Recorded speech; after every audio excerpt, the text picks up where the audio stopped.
All right, everybody, this is Kim Andersek. I am with the South Carolina Homeschooling Connection. I consider myself the self-appointed busybody of homeschooling in South Carolina. And I'd like to find resources that are, really helpful for no matter where you are in your homeschool journey and no matter which accountability association you choose. And this is one of the vendors that we had at our Homeschool Expo in June. So mark your calendars for the next one coming up in June because you'll find some really cool resources there too. But here we have Sylvia Jackman with Clear Vision Counseling, and she has lots of information for us about scholarships and how do you pay for college. So as you're thinking in that kind of, especially those of you who are in the deep end with us now in the high school portions, this is going to be great information. I can't wait to learn more myself. So take it away, Miss Sylvia.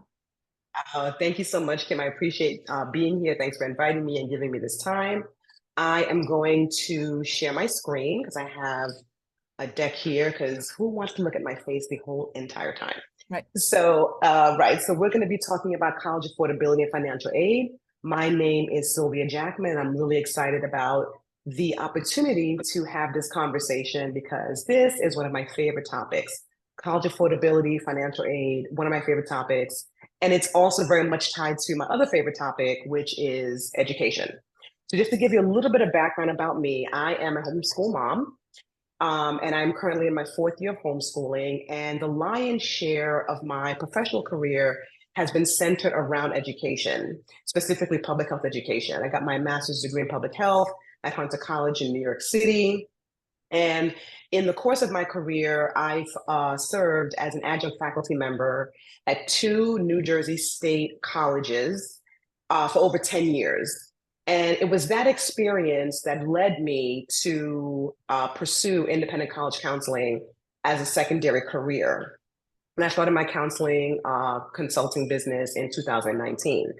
And in that time, I spoke with a lot of families, worked with a lot of families through the college selection and application process. And the one main theme that kept resounding, and I'm hearing over and over again from various families, is how am I going to pay for college? Where am I going to get this money? I can't afford 40, 50, $60,000 to send my kids to school. I've even heard families say, my friend said she didn't get anything in financial aid. Or, how am I going to get scholarships? Where are they? How can I access them? How do I apply for them? And I love these questions. These are some of my favorite questions because these questions start the conversation about college costs. And when we have those questions, we start the conversation about college costs, we start to dig in a little bit more. And that information that we're finding or learning or sharing helps us to make better informed decisions about college. It helps us to make decisions about which schools should we actually be applying to. It helps us to make better planning, schools we apply to, and it also helps to increase the return on the investment that we're making in our students going to college. Now, this next slide, I'm not going to spend a whole lot of time on, but it's just a visual representation of that fiscal return on investment when we send our kids to college. So college graduates still very much enjoy higher earnings than an average US worker. And in 2023, the US Bureau of Labor Statistics reported that there's a 66% difference in what a bachelor's degree holder takes home in a median wage in comparison to their counterparts who have just completed high school and have not gone past high school.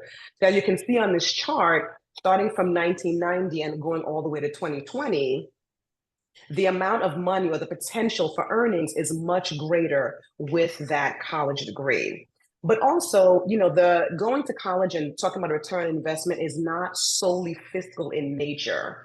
So college students have all other kinds of returns on that investment that are not necessarily fiscal, but can lead to other fiscal opportunities or greater fiscal opportunities, such as opportunities for research and publishing in their field of interest, networking and mentoring with faculty and staff at the university, internships prior to graduation, which I always highly recommend.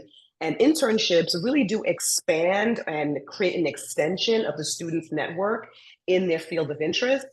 It allows for exposure to their profession and the professional working environment. And it's also continuing to build and expand their own social community, their opportunities for independent living, and there's also study abroad opportunities.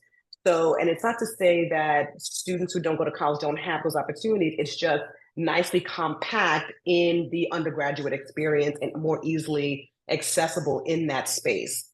So now I want to start discussing. I said before about this return on investment, right? And college affordabilities and families should have this information. So let's discuss information that can help us make the right decisions or informed decisions about going to college in terms of college affordability and financial aid. And in order to have that conversation, I want us to first make sure we understand some key terms, okay? So I said before that families say to me, oh my gosh, I cannot afford to send my kid to college. It's $40, $50, $60,000. Their eyes just glaze over. They just can't do it. They see this and they panic. Totally get that. When families say that to me, I hear them, what automatically registers in my mind is that they're looking strictly at the sticker price or the cost of attendance. Sometimes you hear that referred to as a COA, cost of attendance, or sticker price. And so they have this sticker shock. That's what I'm hearing a lot of. That this is a number you see on the website. And there are some pieces in reality of this sticker price or this COA. The reality is that most families will not be paying the sticker price to send their kids to school. They're not paying the full COA, okay? And we're gonna talk about how that happens. But the first part in understanding is these key terms. So when you're looking at the sticker price of the school, there are two categories that are included. There's direct cost and indirect cost. That includes the full sticker price or the cost of attendance that you'll see on a school website. The cost of attendance in terms of direct costs, you've got the tuition, residence, meal plan, and these fees. Sometimes there'll be fees associated with specialized programs that your student may be interested in attending or participating in. There could be fees associated with those particular programs. Those direct costs tend not to fluctuate in a downward motion. They tend to fluctuate upward. So those are direct costs, right? They typically don't change downward, they typically go up. Then you have indirect costs, books, tablets, travel expenses, room decor, decoration, all these different things that can be a little bit flex, a little bit nuanced, depending on how creative the student is and the families are. They can be a little bit nuanced, but when you see direct costs and indirect costs on a website, it's just the total price of books, what books can cost in a particular semester or a year, all the supplies, they're just kind of giving you the highest point of potential travel expenses. But these are pieces that can be properly nuanced. But the point here is to understand what they mean when they say, this is the cost of attendance, these are the two categories, this is what's within each category, it's the sticker price, but it's very rare that a family will pay the full sticker price because there's aid that's available to parents, and there are different types of aid. And we're going to start, these next couple of slides are going to really sort of focus in and narrow down on the different types of aid, what it means, how you can access, things like that. So we have the types of aid, we have merit aid and need-based aid. So this type of aid that we're going to be discussing, no payment is required. So merit aid is based on your academic performance and or your standardized test scores. So before I continue a little bit more in depth with merit aid, I want to sort of talk about how this relates to those schools that are considered test optional, just to make sure we're on the same page. So you do have schools that are test optional, which means that you do not have to submit any standardized test scores to be considered for admissions. But that same institution may require standardized test scores to be considered for merit aid that they have available through that they're dispersing through their institutional funds. All right. So while it may not be considered for admissions, it may be considered for something else. And that's an important distinction to keep in mind, because if you're like, oh, I just want to apply test optional, that's great, but make sure that you're looking at what they're looking for, or what they're asking for merit money, that you don't, again, leave money on the table by not submitting those scores, to be considered for a merit aid. So merit aid is a form of discounting the tuition for the school. And this is awarded as a scholarship grant directly by the institution. So oftentimes the student's application itself will put them in line for consideration for merit aid. Sometimes the school will ask for a separate application in addition to the application that's submitting for consideration for admission for merit aid. The best way is to absolutely check your school. I see that hand, Amy, is to check your school to see in which form your student will be in consideration for merit aid. Amy, do you have a question? Yeah, so I have a question. So my husband, like for instance, he is 100% disabled veteran, right? So the merit aid, like, so my, if you're saying that it goes towards tuition, then really in reality, if like for South Carolina, we get 100% tuition paid for, then we really wouldn't have to worry about those test scores. The only thing that the test scores would be to try to get into that school, right? If that's what I'm understanding So, about that merit aid. because your situation, are you saying specifically because your husband is a veteran and he's disabled? Right, he's 100% disabled. So for South Mm-hmm. Carolina, Yep. he's 100% disabled. So certain states have, if your spouse is 100% disabled, the dependents go to school tuition paid. So 100% of our kids' tuition for South Carolina is paid for. So that would be like the merit aid, right? So that she wouldn't really have to, because that merit aid wouldn't benefit us, is what I'm trying to say, right? I think it falls under Right. need.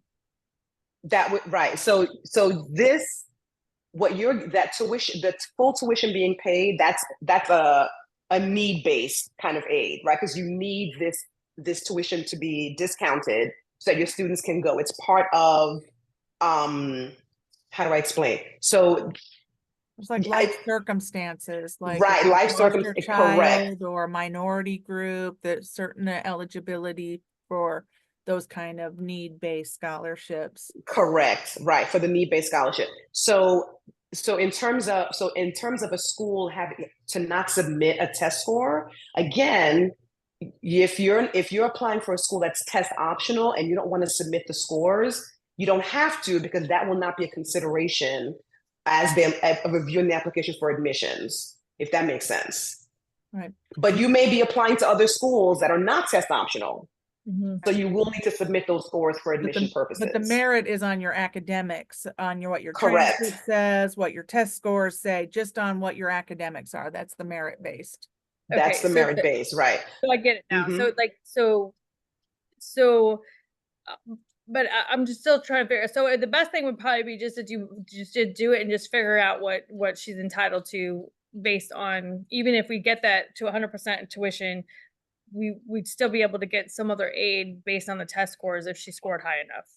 Is Possibly. Right. Well, Correct. Correct. Exactly. Exactly. I wouldn't discount it. I would not discount it. I would absolutely do everything that you can to secure as much institutional aid that you don't have to repay back. Absolutely. Is that helpful? Does that answer your question? Yeah, it makes sense. Okay. All right. Thanks, Amy. I appreciate that. So again, check with the schools to see how you can make sure that your applicant is absolutely being considered for merit-based aid. And then we have need-based aid. Again, there is this kind of need-based aid that does not require repayment. And how this question is answered, how do you get the need-based aid? Does the family have a financial need? It is based on the financial, the income of the family. How is that determined? Through filling out the FAFSA, the free federal student aid application. These are need-based awards, again, not repaid. Example of that are Pell Grants. Pell Grants are federal government grants that are not paid based on the financial income of the family, the fiscal makeup of the family. Some state grants, oftentimes institutional grants, will be need-based aid, again, not paid back. Federal work study is also part of what's considered need-based aid. We may often hear it referred to as self-help. And these are part-time jobs for undergraduates, typically on campus. Sometimes they may be off campus. And the employment is not always guaranteed off campus, but ideally you want to make sure that your student is doing, some sort of employment that's on campus. And this money that's earned through work study is sort of like meant to function like spending money for the student. Not necessarily, it doesn't mean that the student is earning the money and then paying any bill at the bursar's office. It's really meant for them to use as their own spending money. So in this category of types of aid that there's no repayment, a student can receive both merit and need, or just merit and just need, okay? But again, filling out that financial aid, especially for the need-based, is what determines what the family eligibility is for any need-based aid, okay? You also have what's called a CSS profile. This is called the College Scholarship and Service Profile. Not all schools will request the completion of a CSS profile. Pretty much all the schools will require you to fill out a FAFSA, but CSS profile, not all schools require that. The purpose of a CSS profile is designed to give the colleges a more comprehensive view and a thorough picture of the family's fiscal makeup. This also helps the colleges to make a decision on any institutional aid that they can award, any non-federal institutional aid that they can award. So sometimes families get a little bit panicked about filling out a CSS profile because it feels like the questions on the CSS profile oftentimes mimic the questions on the financial aid form. And sometimes there is some repetition, but the CSS profile does go into a little bit more in depth than the financial aid form questions asked. And so again, when parents have to fill it out, the school will let you know that you have to fill it out, but please do it because they're just trying to get a more comprehensive fiscal view, and it helps them to make a decision on any aid that's non-federal in nature. Okay. And continuing on, another category of aid that requires repayment, federal student loans, okay? People don't like loans, they drive people nuts. I totally get it. I too am debt averse. But this is part of the aid that is available when you're applying for college. One of the great things, or the better aspect of a federal loan as compared to other loans, is that the rates are usually lower than any traditional loan you can get. And with a federal loan, you cannot borrow up to the cost of attendance. You can only borrow a capped amount, all right? So even though it is debt that needs to be repaid, it's a capped amount of debt. So you have two different kinds of federal loan. You have subsidized and unsubsidized. So subsidized is a type of, again, need-based aid based on the financial need of the family. Is there a need? When you are awarded a subsidized federal student loan, the interest will not be charged to the loan while the student is in school. So the government holds back the interest while the student is in school, but then it will start to accrue once the student graduates. I believe it's 6 months out. This interest will start to accrue, but while in college, the interest does not accrue. Subsidized loans are available to undergraduates only. First year is $3,500, second $4,500, third $55,000, third and fourth year $5,500, and that's subsidized.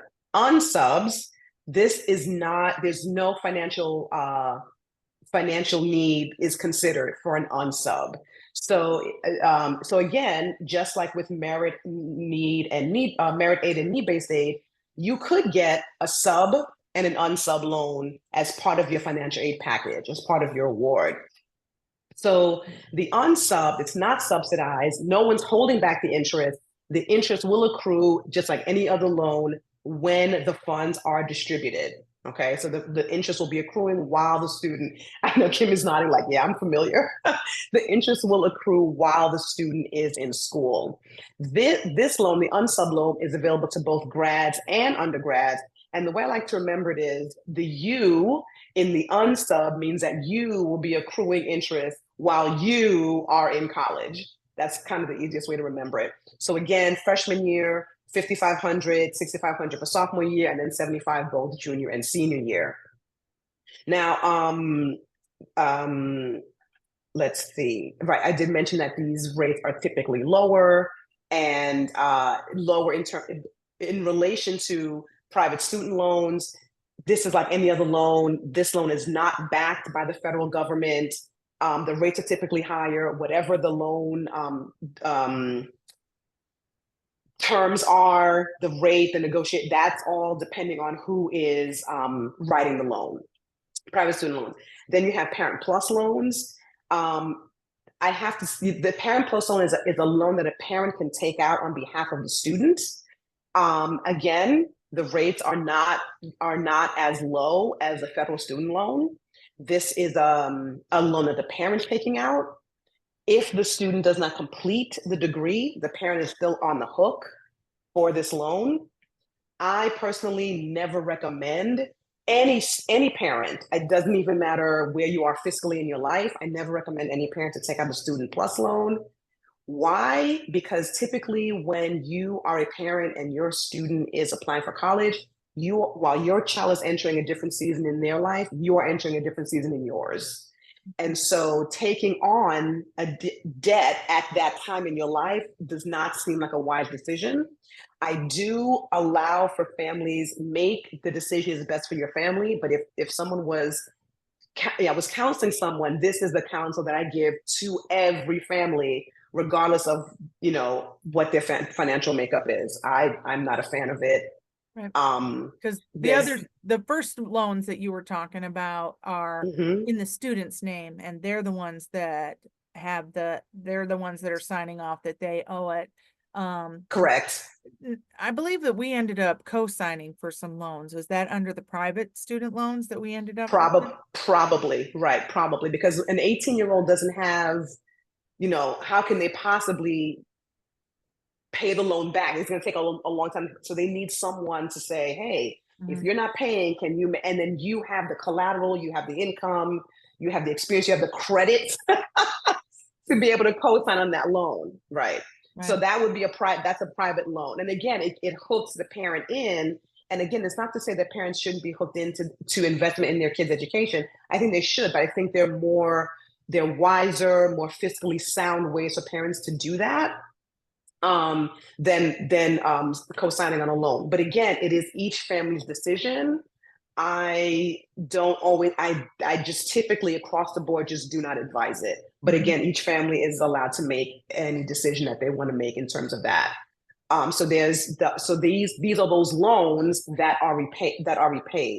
I'm off, like I said, I'm debt averse. If we can avoid, the federal student loans, I'm not averse to the federal student loans. I'm not, because again, the rates are lower, the student is signing on, and especially if it depends on if the student is studying, like say for instance, your daughter's doing pharmacy, I'm like, definitely do those Fed student loans, because the potential for her to make money back is very high. Right, but then you get to the end of what the subsidized and the unsubsidized loans are, and you still need more money to complete the correct tuition. Right. It's that's right. That's exactly, because you're not going to borrow up to the cost of attendance with these Fed loans. You're just not, which is why you need to look at other ways to so that's that merit aid, right? And academic performance, SAT, and we're going to talk about outside loans as well. Not outside loans, but outside scholarships, departmental scholarship.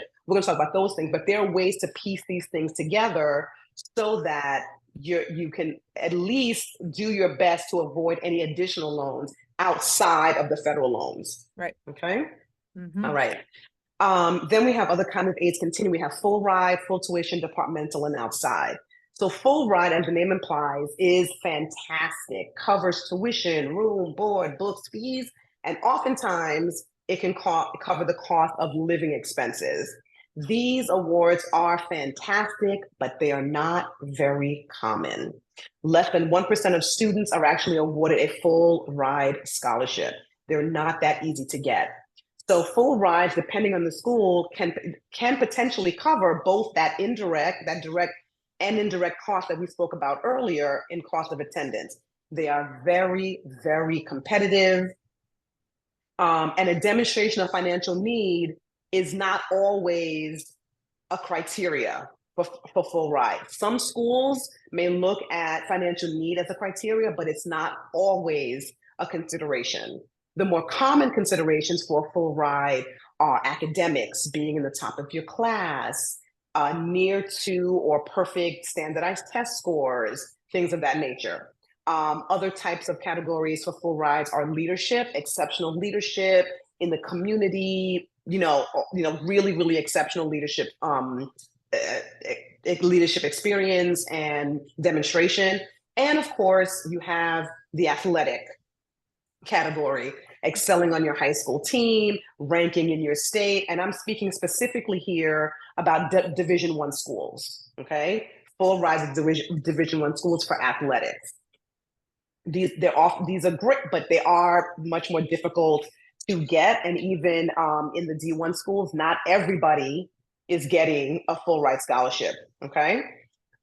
So full tuition, again, as the name implies, this is gonna cover the cost of the tuition, which is just that direct cost. So tuition, books, fees, but it will not cover room and board, travel expenses, those kinds of, it will not, it's just the cost of educating that child, okay? Again, these are still very difficult and competitive, not as competitive as full ride, but again, it's this really high academic performance, high standardized test scores that would put you in the running for full tuition scholarships if that institution offers that as an option for aid. Then their departmental scholarship, and as the name implies, certain departments within universities may offer scholarships. Here's where families can check their school of interest and check for just kind of in their search engine, Google departmental scholarships, see if the department that you're interested in getting admissions to offers scholarships. And those scholarships will be varying, and the criteria could be the year in school. There may be scholarships for sophomores, juniors, and seniors, maybe graduates, undergraduates. Those scholarships within the department will vary. And doing the research to see which of these scholarships within the department of interest my student can apply for is super important, because that's another category. It is institutional aid, but directly from the department, that can help offset some of the costs to send your kid to college. Then we have outside scholarships, one of my favorite topics. So outside scholarships, as I call it outside scholarship, because it's not awarded by the institution or by the government. This is something completely outside, awarded by a completely separate entity other than the government and the institution. These, in my opinion, are great to pursue, but it's important to understand how these outside scholarships can potentially impact your financial aid award. Each college and university will have their own policy of how to incorporate any outside scholarships, okay? They'll have, so it's important that you reach out to the university and ask them, well, how do you address any outside scholarships? Again, anything that's awarded to the student outside of the federal government and outside of the institution, okay? So for an example, if your student has been awarded $10,000 in scholarship from the institution itself, a merit scholarship, or merit or need from the institution itself, and you have an industrious student, and he or she has gone out and secured another $5,000 from a separate entity, not the government, not the institution. Let's just say Red Cross, okay? They secured $5,000 from Red Cross, and I think sometimes people think, oh, she got $10,000 from the school, $5,000 from Red Cross. Now I have $15,000. You really need to make sure that you understand how the school will handle any outside scholarships, because that outside scholarship doesn't necessarily mean it's $15,000 altogether. More than likely, it could mean that your school may reduce other parts of your financial aid package. They may reduce any loan amounts that you're getting by $5,000 because you're bringing in your own help. Some schools may take, of the 10,000, they may take 5,000 back in favor of the 5,000 that you brought in. especially if it's a state college, because state universities are underfunded and slowly their monies are slowly dwindling and being chipped away. Kim, did you want to make a comment? Nope. No?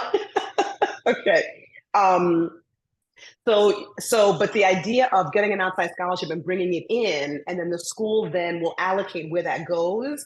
And if they're taking away or reducing your loan amount $5,000, that's a win-win, right? So you're reducing your loan amount. So you're at the end, ideally, you're graduating with a degree and less debt. That's a win-win in my mind.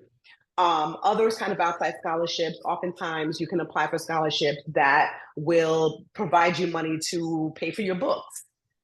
Absolutely do those kinds of scholarships. Now, where do I find these scholarships, Sylvia? This is where people get all crazy. They want to find where the scholarships are. Parents and families immediately Google and they pull up Jack Kent and the Bill Gates Foundation and they start applying. I'm not saying don't apply to those. I'm just saying don't start there. Start small. Start in your circle.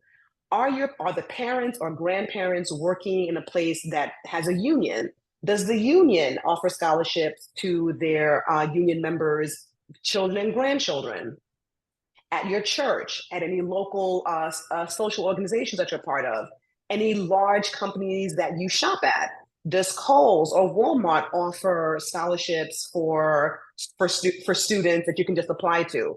Is your student working? Does your student's employer offer scholarships for their employees? Start off small, because when you start off small and then sort of ripple out, those smaller scholarships, the applicant pool is way less and your chances for award is much, much greater. Now, of course, you can always check those like fast web scholarships, College Board. They're all over. When you Google that, it'll just pop up. But I highly recommend starting off small. Think about what you're good at and start looking for those scholarships. Oh, scholarships for left-handed people. Guess what? I'm left-handed. Scholarships for people who are bowlers. They actually years ago, this client, she found a scholarship for people she was an avid bowler. They're out there. You just have to do the research. And finding them is probably akin to a part-time job. I'm not gonna lie.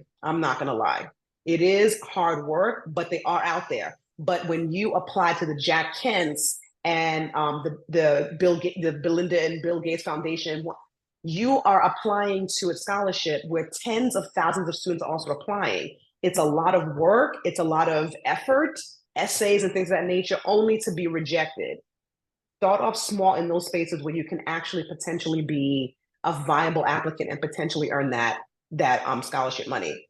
Amy, I see your hand is up. Sorry, I got unmuted. So I know when I filled out my FAFSA form, like there's a link or something on the federal site that you can look up scholarships. So that would be more like the last resort kind of thing. So start off small and then go to those ones. I wouldn't consider those last resorts. You can use them, but I think oftentimes when people look for scholarships, they neglect those smaller aspects. They go for the ones out here, and those are fine. But start looking at these ones that are in here. Again, like in unions, your husband is military. What is happening in your circle? Because if your husband is military, is a veteran, and there are scholarships for veterans' kids, that's a much smaller pool than what's available online. Does that make sense? Because not every veteran's kid is applying the same time your kid is applying. Okay. Yeah. Okay. So definitely, I wouldn't say disregard those, but start small and then start to branch out. But you can find them in those clearinghouse kind of directories, but You the can. ones that you're looking for are the ones that are like $500 or $1,000. The smaller ones, those are the ones that very often they say go on unawarded because nobody even applied. If you have to just write a paper and submit a thing. Another thing that one of the financial aid officers told me when my daughter was in college was that those kind of private scholarships like to lift up people that are like themselves. And so that's why you're like looking for things that are your interest area too, things that you already have in common with the whoever's Right, awarding it. So if you like to crochet or, whatever, like there there are scholarships out there from yarn yeah, you'd be companies and things surprised. like that. Right, The one that sticks out in my mind that they gave an example of is that David Letterman has a private scholarship that he gives for a student who goes to Ball State University and makes a C average. So they can set the parameters of whatever they want it to be, that if you make higher than a C average, then you lose your scholarship, see? Because he's aiming to lift up somebody that's like himself. And so those right. private scholarships, those other scholarships can have really fun little, like, qualifications for them. So, Right. And sometimes, and just to piggyback on what Kim is saying, sometimes what they're requiring you to send in is not as intense or heavy as some of these other bigger ones. And I will give you a personal example of this. Years ago, when I used to work at a hospital in New York, we would rate, like a committee of us would raise money. We raised the money, right? We had these vendors come in, and because it was a hospital, we were working, so we had vendors come in and sell their wares on the first floor, right? We charged each vendor for that space. The employees would come down and buy Christmas gifts for their families and go back to work because they couldn't leave the building. It was so crazy. But with that money, we need to do something with that money. We started a scholarship fund for employees' children, right, for college. We set the parameters, you have to write this essay, blah, blah, blah. And we were awarding 4 scholarships. We literally ran around the hospital begging people to apply because we couldn't roll the money over. We had to spend it. So we were begging people, just have your kid apply, just write it. They want to award this money. They want to award it, but people don't know about it. And when we try to advertise, they're like, oh, really? And yes. So we were literally begging people to apply so that we wouldn't have to roll the money over. 4 applicants applied. We didn't even care what the essay was about. We awarded all 4. So but starting off small is really a smart move, because when you start off big, it can become very frustrating very quickly. So starting off small and doing that research and identifying, like what I love to do, make a list of those things, that who I am, what I love, what my hobbies are, what my interests are, and start finding scholarships associated with those things. And you might be very surprised, Black women who have blonde hair, who knows? Like, I don't even know. You never know. But when you start to kind of make that list, doing a self inventory of yourself, your interests, who you're related to. I'm one of 17 grandkids. You just never know. There could be a scholarship out there for that.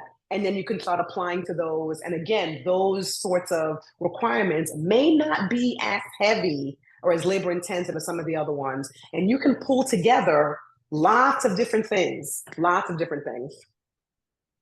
that help, Amy?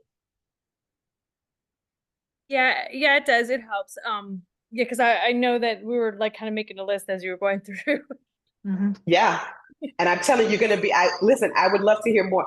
I would not be surprised that you would find at least 3 to 5 scholarships. You're like, what? Who knew? I'm telling you, it's out there. It's out there.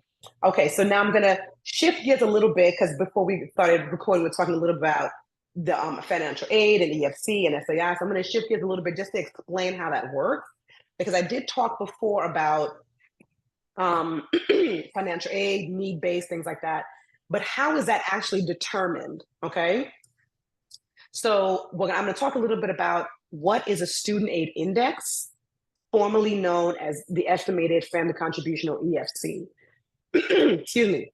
So once upon a time, not too long ago, there was a thing called estimated family contribution, EFC. And they recently changed the name to student aid index, because when families were completing the FAFSA form and seeing what was once called an EFC, estimated family contribution, it was panicking parents, because they thought, oh my gosh, am I meant to pay this amount of money to send my kid to school? They changed the name primarily for clarity, right?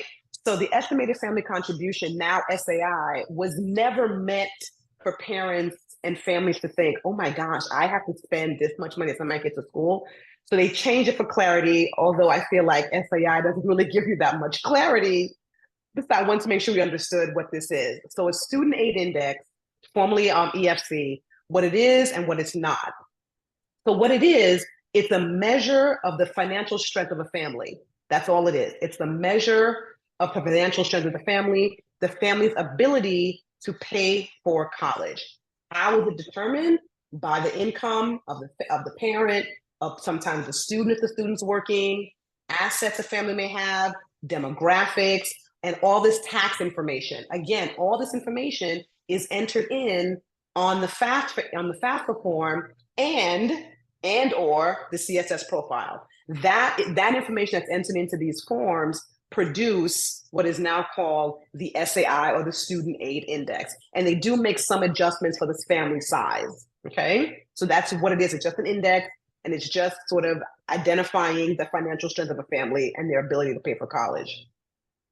What it's not, the SAI does not represent the dollar amount of aid that a family receives. It does not represent what a family is expected to pay for one academic year of college, okay? And what it's also not, it is not an offer of financial aid. What it does, because it's an index, it is a range. The range could be in the negative numbers. You could have an SAI of negative 1,500, all the way up to there is really no upper limit. So if your SAI is like in the negatives to zero, that is an indication that there's an exceptional financial need. There is a high need. This family has a high financial need. They're going to need a lot. They are probably likely to be eligible for a lot of need-based aid, okay? Need-based aid. And I want to make sure that we understand that we said before, there's need-based aid that is not, that you don't have to pay back, that comes in the form of grants, but there's also need-based aid like loans that you may have to pay back because loans can be considered need-based aid, right? So not all need-based does not require payment. Some do, some don't. But if you have a negative to zero, your high need, you are likely to get a lot of need-based aid in your award. If your student aid index exceeds 30,000, it's above, that just means that you're unlikely to receive any federal need-based aid, okay? It just means that you're unlikely to receive that. And there are a few schools that meet 100% of the need.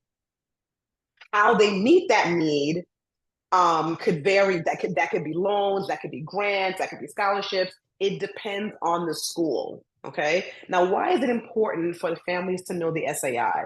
Because it's important to understand how the colleges look at the SAI and how you should look at the SAI. So the colleges and the universities use this SAI to better understand the family's financial need. They want to be able to determine how much federal aid a family can receive, again, depending on what that number is. And it helps them to create a financial award for the family. It helps them to put all that stuff together and what it should look like. How should a family look at the SAI? Understanding your student aid index number is essential, in my opinion, for college planning.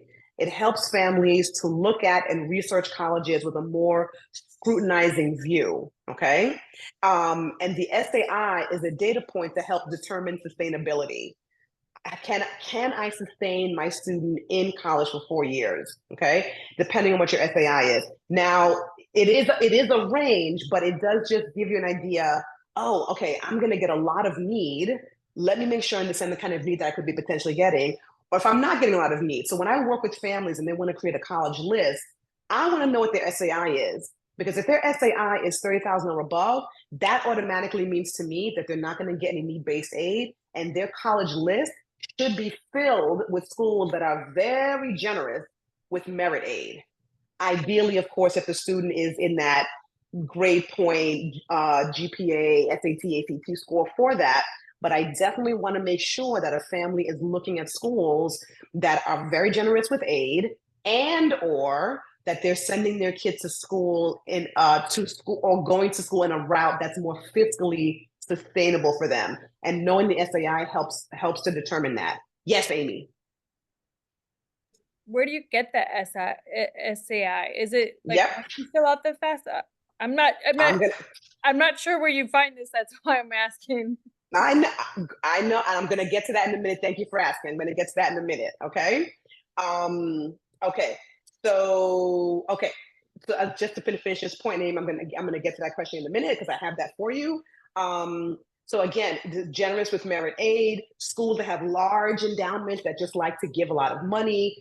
Private, and that typically means, again, if your FAI is very high, that typically means that your list is going to be probably filled with more private schools than public schools, because public schools don't necessarily have a lot of money. But I always encourage my families to make sure that you apply to your state flagship, right? Because your state flagship, their charge is to educate the residents of that state. All of my students that I work with, you have got to apply to a state school in your state. Pick which one, pick 3, pick 4, I don't care, but you have to apply because that's their main charge. Okay, so now, Amy, I'm going to get to that question in a minute, but I want to give you another resource that's super duper helpful in addition to the SAI. Okay, this next one, oh, here we go. The next one is the net price calculator, or the MPC. Families, please, the MPC is your friend. Okay, the MPC is the net price calculator. It is on every college website in the nation. It is a federal requirement that they have it on their website. It can be found on any website in college and university. Now, it's a 2-part questionnaire. This is a resource that families must use. If you don't do anything else, definitely use the MPC. Okay, and this is a resource for understanding what it can cost to send a student to that particular school for one academic year. Okay, it's a 2-part questionnaire. One part asks about the family income, and the other parts will ask about GPA and maybe test scores if applicable. Okay, here's what I will tell you. Make it super easy. Don't go on any particular school website and go and look throughout the website for the MPC. Just do the following. Google the name of the school and MPC. Easy peasy. Oddly enough, even though the schools are required by the federal government to have the MPC on their website, they don't make it easy to find.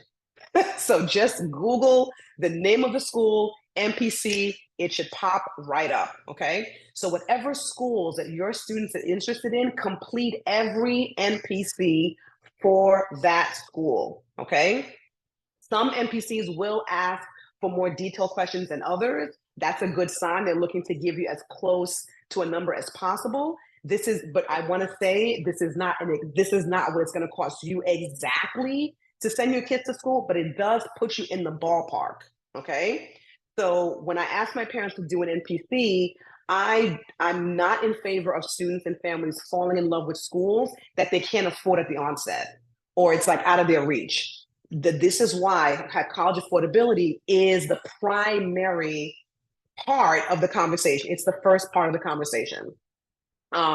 It does not include details about financial award. It's an estimate of what you're likely to pay. It gets you in the ballpark. But to really know what that is, it's the financial aid, it's the CSS profile, and how they're evaluating it at the school to determine what the actual award will look like. Any questions on that? No? Okay. All right. And okay, so Amy, to your question. So this is how you contact me, but and I'm going to click on it.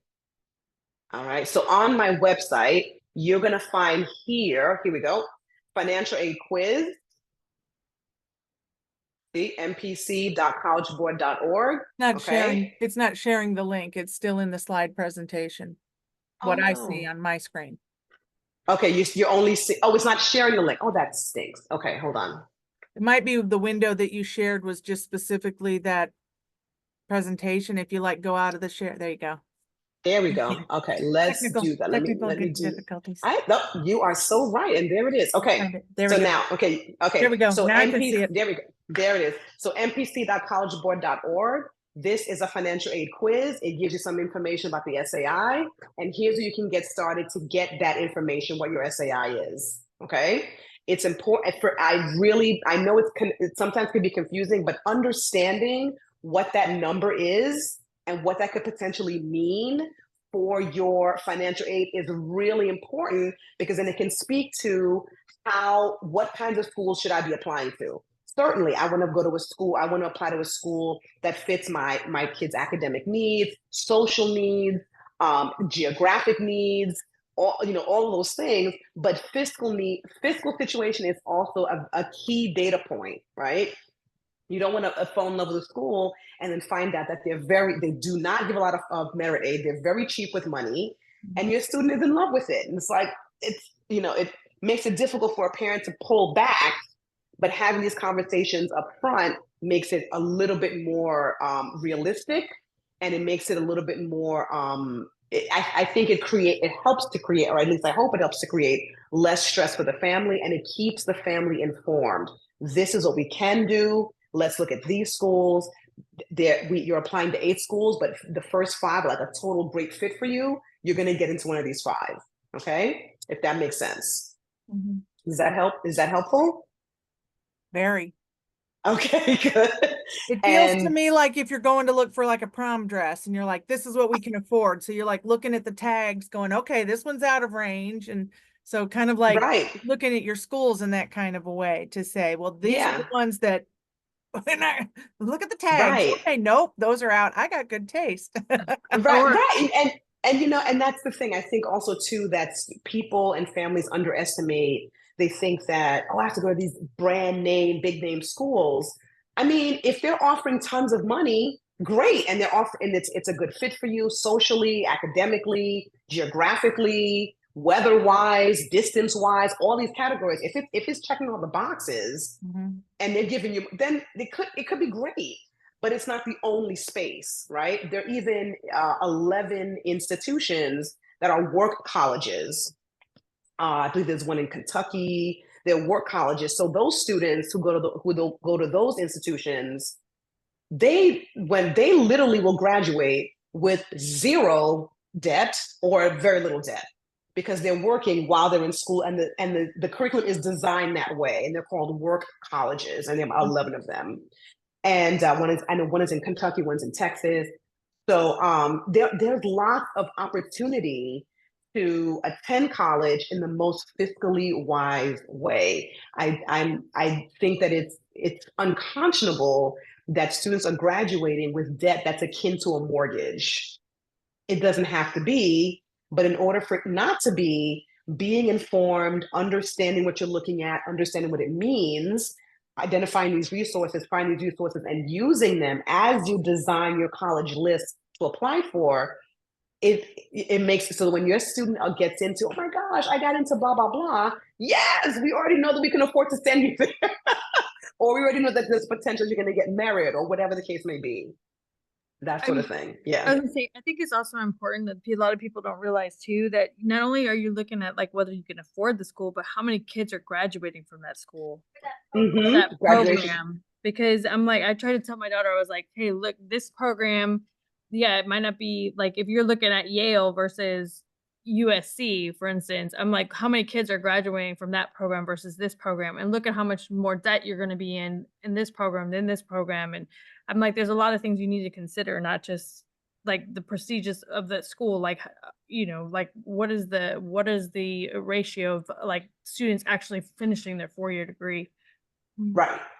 And I think that when I also look at graduation rates as well, and when I see that the graduation rate is kind of low, it makes me wonder what's happening. Does this mean there are not enough resources on campus to help students get through?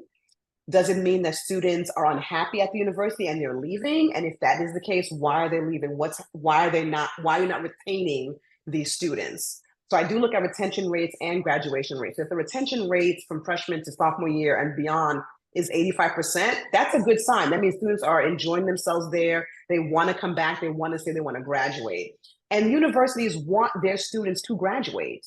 They want their students to graduate. Because it's a bad look for them when they enter in all these students and then they're not graduating. Because then families years later will look and say, huh, you're not graduating these students that you're yielding? What's going on here? So it's in their benefit too that their students do graduate. So yeah, and I think if I'm not mistaken, Amy, Yale, I want to say, I have to double check. I want to say Yale does meet 100% of the need. Princeton meets 100% of the need. And you do have those schools that are what we consider no loan schools. They will meet 100% of the need without a loan. They'll just add additional grants, additional scholarships to meet that need, right? So there are schools that are like no loan. There are schools that will meet 100% of the need with some loans and some grants and scholarships. But again, this is all part of understanding how they work, how they distribute the institutional funds, in what way, how are you meeting the need, are you not meeting any need, that sort of thing. How, are you very generous, is there merit, is there this? Some schools are just not generous with merit money because they're just not, or they just don't have it. They just don't have it. If a South Carolina State resident is going to a school out of state, to another public institution, in any other state, right? They may not be getting a lot of merit aid because it's a state institution and they're state funded, and they are responsible for that state's resident, of which your student may not be, right? So I think oftentimes people think, oh, I'm gonna go to state college, it's a better choice. It can be, but don't discount the potential of private institutions that can and oftentimes do offer a lot of money in aid for their students to attend. Well, you just coming here today, I'm just gonna say you made my daughter happy. You should good. Yeah, because she wants to go to Yale, but okay. I told her if she wants the archaeology program because it's the #1 place in the United States. But I said, baby, we can't afford Yale. Yeah, check it out. I feel like, if I'm not mistaken, I want to say that Yale does meet 100% of the need. I'm not exactly sure how they meet that need, if it's all scholarship and some grant, some loan. But I believe it's an easy thing to Google. But I believe that usually those higher level Ivy League schools, they typically do that. It's just, you just have to make sure that you are in that category of what their range is for admissions. And also too, if your daughter's interested, you said archaeology, right? Yes. The interest in archaeology, I'm wondering, because this is a whole nother thing, but that degree area may not be what's considered an impacted degree, right? Meaning that the applicants who apply, they're not rushing into that department. They may be going to business or English or other, and that's an impacted department. Like, there's a lot of applicants applying to get into the department, but the archaeology department may not be. I'm not sure. It may not be. So that, what I'm saying, if that's the case, that could be in your daughter's favor. Yeah, it's not one that a lot of people like. When everybody says to her, like, nobody wants to go in that one. That's a field that nobody's going in, and she's like, but I don't care. Right. No, listen, it's great. My son is 9. He wants to be a paleontologist. So listen, I'm right behind you, honey. I'm right behind you. So, so yeah, so that could be in your daughter's favor. But again, for those kinds of sort of very specialty, unique sort of areas, fields of interest, highly recommend making sure that you're going in the most fiscally wise manner, right? Okay. So, yeah, I mean, I would say that for any degree, but definitely because we have to think about the opportunities for employment after graduation, and they may not be necessarily readily available in our state. They could be readily available in the Midwest, other nations, and you want to make sure that there's this fiscal freedom that your daughter has to pursue all those things without being tied down to some sort of debt payment that's like crushing her. Right. So look up for that, like 100% need, you just type in or Google that search, or how would you go about doing that? So would you just so let me, you know what? I have here Okay, I'm gonna show you this. Hold on one second. Let me share screen. Doo-doo-doo. Here we go.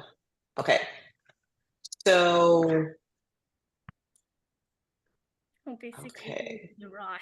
Okay, so so students that meet, can you see this? Yeah, I can see it. Okay, I'm trying to figure out how to open this up, and I'm like a little bit cuckoo crazy. How do I open this? Okay, all right. I don't know what I'm doing, but all right. So when I'm looking at schools, let me just move my face over just a tad. Schools that meet 100% of demonstrated financial need. This is on College Vine. I just Googled this real quick. So here we go. So schools that meet 100% of demonstrated financial need without loans. Here's that list. Okay. And Yale is right there. Okay. Okay. Now their acceptance rate, Is low. this Yeah. is very, very low. So anything that's like below 20%, this is highly, highly competitive. Highly competitive. And if your daughter is applying and wants to apply to Yale, awesome. But I would say, I feel like Yale has an ED round, if I'm not mistaken, an early decision round. Not sure. Okay, I think they might have an early decision round. I personally don't, I'm not a big fan of early decision because early decision does not, it only helps the college. It doesn't help the student. They like to tell you it helps the student, but it doesn't really help the student, it helps the college. It's so I'm not sure if they have an EA round. They may have an EA round, an early action round, but their admissions rate is very, very low, and that's how they like it, right? And every year that number goes down because more applicants are applying every year. So apply, but the list needs to be comprehensive, right? Filled with schools that have a higher admit rate, that have her area of interest, that have, that will offer lots of money, or they're covering all kinds of, that kinds of things. So I'm not saying don't apply, but the list needs to be comprehensive. Do not create a list where all of the schools have admissions rate of 20% or lower. Yes. Okay. Okay. Yep. That makes sense? Yeah, it makes Yep. sense. Makes sense. Mm-hmm. Okay. Well, this has been a lot of very good, helpful information. So Oh, I'm glad. I'm glad. but to get people started looking at the things, and then they go, okay, now I'm lost again. So let's give them how to contact you. Oh, so that they right. can Okay. schedule a consultation with you to go over Yes. things like, I need this and this and this and this, and you can like personalize something for them. Yes, absolutely. So, hold on. Let me just. Okay. And I can put it in the link too when I post the video so that it's the okay. vision. Yes, I'm gonna just counseling. share. I'm gonna share this view slideshow. Your main Okay. website looks So like. right. So here's the, and I can put in the link. This is the website. There it is. And Yes. what So I you know right. when you're in the This right is- place. That's it. You're right. Discover your path to success. So this is the website, but I also put in the that slide resources, and these are the free resources. So using College Board, College Data, Big Future. I also like UVisit. I don't know if you know UVisit. I love UVisit because it gives you a visual, like a virtual tour of a school. As long as that school is partnered with UVisit, it's great. I love this because I tell my students, do a virtual visit at first, because if you hate it online, you're probably going to hate it in person. So save your energy, save your gas, and just check it out first if the university is linked with UVisit. FIST Guide. Some people like FIST Guide, some people do. I also have here college cost savings tip. It's just a Google Doc you can check out, which I'm constantly adding to it as I come across information. And of course, you have your financial aid quiz. But when you look at College Board or College Data and Big Future, you can put in certain parameters. I'm looking for this, this, and this. Start off big and sort of come down to look for. You can look for schools that are just your area of interest. All these will pop up. Then if you want to add location, it'll dwindle it down. but you may not be interested in a particular location. You may be interested in all over the nation. So it just depends on what you're looking for. But and then once you create that preliminary list, do the NPC. Look and see what it could potentially cost you to send in the ballpark to send your kid to that particular school, and have a conversation with your family and say, hey, this is what it is. This is what we're willing to do. This is what we can do, because I do love it when students go to college because they want to, and then parents can still go out and have a cup of coffee. Like, I don't want parents to have to negotiate that. I want them to continue to live their life as their children are living their lives, if that makes sense. Mm-hmm. It does. Well, this was great. Thank you so much for coming and sharing all this Absolutely. information with us. And I hope to see everybody on the next tutorial that we post. And we'll see everybody next time. I'm going to stop the Thank you so recording. much, Kim. Yes.